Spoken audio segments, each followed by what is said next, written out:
जगन्नाथ मंदिर के रहस्य और चमत्कार पार्ट 3। रथ यात्रा का चमत्कार। रथ यात्रा के दौरान भगवान जगन्नाथ, बलभद्र और सुभद्रा के विशाल रथ खींचे जाते हैं। इन रथों का वजन बहुत अधिक होता है, फिर भी कई बार ऐसा लगता है जैसे वे स्वयं चल रहे हों। भक्त इसे भगवान की इच्छा और दिव्य शक्ति का संकेत मानते हैं। जगन्नाथ मंदिर के सबसे गहरे रहस्यों में से एक है ब्रह्म पदार्थ। कहा जाता है कि ये दिव्य तत्व भगवान जगन्नाथ की मूर्ति के अंदर छिपा होता है, जिसकी असली प्रकृति आज तक कोई नहीं जान पाया। जब नवक्लेवर की पवित्र प्रक्रिया होती है, तब पुराने विग्रह से इस ब्रह्म पदार्थ को नई मूर्ति में स्थानांतरित किया जाता है। ये कार्य आधी रात में पूर्ण अंधकार में किया जाता है। पुजारी की आंखों पर पट्टी बांधी जाती है और हाथों में कपड़ा लपेटा जाता है, ताकि वो इसे देख या सीधे छू न सके।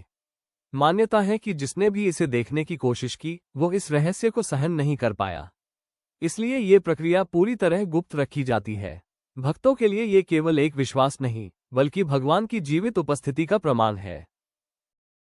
परंपरा है जहां भगवान जगन्नाथ को हर साल बीमार माना जाता है। इस समय को अनवसर कहा जाता है, जो स्नान पूर्णिमा के बाद शुरू होता है। मान्यता है कि स्नान के दौरान भगवान को ठंड लग जाती है और वे अस्वस्थ हो जाते हैं। इसके बाद मंदिर के द्वार कुछ दिनों के लिए बंद कर दिए जाते हैं, ताकि भगवान को आराम मिल सके। इस दौरान पुजारी उन्हें औषधि, काढ़ा और विशेष भोग अर्पित करते हैं, जैसे किसी इंसान का इलाज किया जाता है। भक्त इस समय दर्शन नहीं कर पाते, लेकिन उनकी आस्था और भी गहरी हो जाती है। कुछ दिनों बाद भगवान फिर से स्वस्थ होकर भक्तों को दर्शन देते हैं। ये परंपरा ये सिखाती है कि भगवान भी अपने भक्तों के जैसे ही भावनाओं से जुड़े हैं। रूप अन्य मंदिरों से बिल्कुल अलग है। उनके हाथ पैर पूर्ण रूप से विकसित नहीं दिखते, मानो मूर्ति अधूरी हो। कहानी के अनुसार एक दिव्य शिल्पकार, कुछ मानते हैं स्वयं भगवान, ने शर्त रखी कि वह मूर्ति को एकांत में बनाएगा और कोई भी दरवाजा नहीं खोलेगा। कई दिनों तक अंदर से कोई आवाज नहीं आई, तो राजा चिंतित हो गया। अंततः उसने नियम तोड़कर दरवाजा खुलवा दिया। जैसे ही दरवाजा खुला, शिल्पकार अचानक गायब हो गया और मूर्तियां अधूरी रह गईं।